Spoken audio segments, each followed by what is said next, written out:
Okay, well here we are again. Dan's back again with us. We've had an amazing response to our first video. Thanks very much to all of you who sent in comments and questions. It was great, wasn't it? Some of the comments we had. Yeah, it was really good. Really good. And you know, obviously it's such a need out there to really have that relationship with your dog that you want to have. The reason you got the dog in the first place, isn't it really? It's not to have problems and feel stressed by your dog. So we've had a good look through a lot of the comments and the questions, and what would you say were some of the main issues that people have, the problems that people have had from what they've written in? I think what struck me was the number of people who are struggling with their dogs when they're outside. A lot of people comment how everything's good when they're inside the house, but once they go out for a walk, it all goes pear-shaped. What sort of things you mean? Dog aggression, dog aggression. Dogs who run away off the leash when they let them go, and dogs who are barking at different things, whether it's cars or birds or something like that. So Okay. Yeah. it's all those problems that people are having outside is what really struck me. Okay, so have you got any, how would you deal with that? You know, someone's got a dog that's basically out of control, is that what you're saying, or not the full amount of control they'd like? How would you... It's interesting because it actually all comes back down to being the pack leader. The reason these people are all struggling is because if you're not the pack leader, then your dog is going to make decisions out there on the walk. And of course, a lot of dogs will make a lot of mistakes, whether they think dogs are dangerous or need to be attacked. That's what predominantly is the problem with dog aggression. And dogs who run off think they're the pack leader and they don't really see why they should do what you say because you're below them in the pack. And dogs who bark at other dogs are, again, most likely they're just overexcited, they think they're in charge, and they're barking at these things because they're a problem. So it comes back down to showing the dog that you're in charge, you're the pack leader, and getting the dog to walk nicely on a lead. So that the whole issue then of not being in control outside, can you give us a few tips on how to get that control back, you know, being Sure. the pack leader that you're talking about? Probably the biggest mistake that most people are making if they're struggling with the walk and getting their dog to walk nicely on the lead is that they're actually rushing it. One of the biggest mistakes that people make is they're so desperate to go for a walk themselves that they actually lose control before they actually get out onto the street. And it's almost impossible to then convince a dog, I want to take over, I want to be in control. So one of the things you must do is take control from the second you pick up the lead and attach it to your dog. You have to make sure your dog is understanding that psychologically, mentally, you're in control of this walk. Because all these dogs who are back flipping and jumping up and biting the lead and pulling on the lead, it's much more than just excitement. They're actually saying, I'm in control, I want to be in charge here. Right, okay.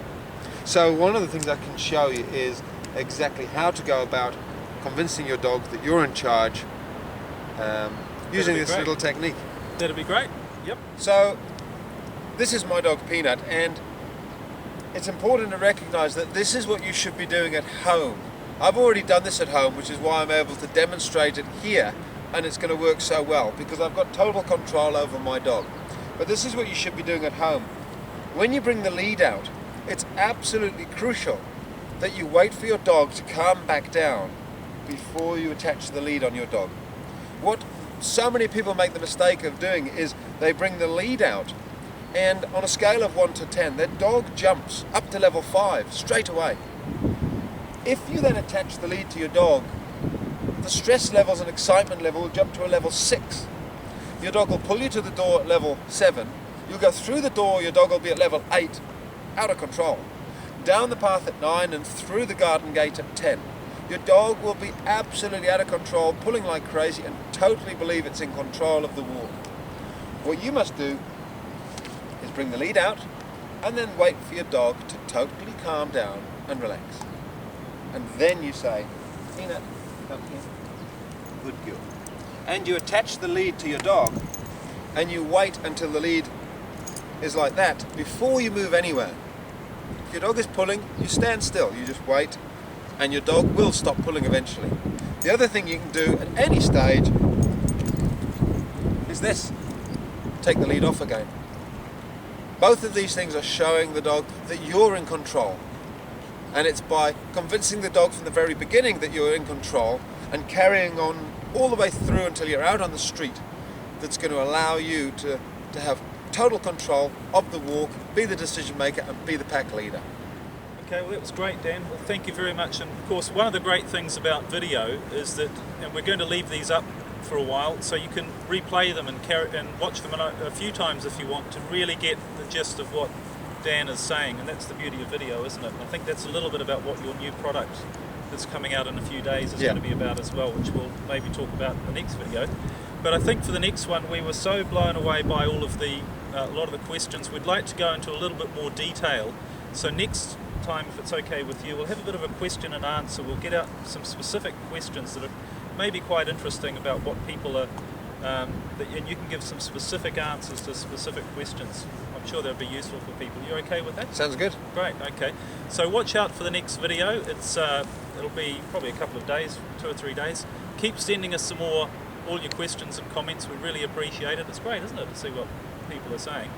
And yep, we'll keep you posted. And of course, tell your friends, if you've got other friends who've got dogs, by all means tell them about Dan's videos, because we want to share this message with as many people as we can.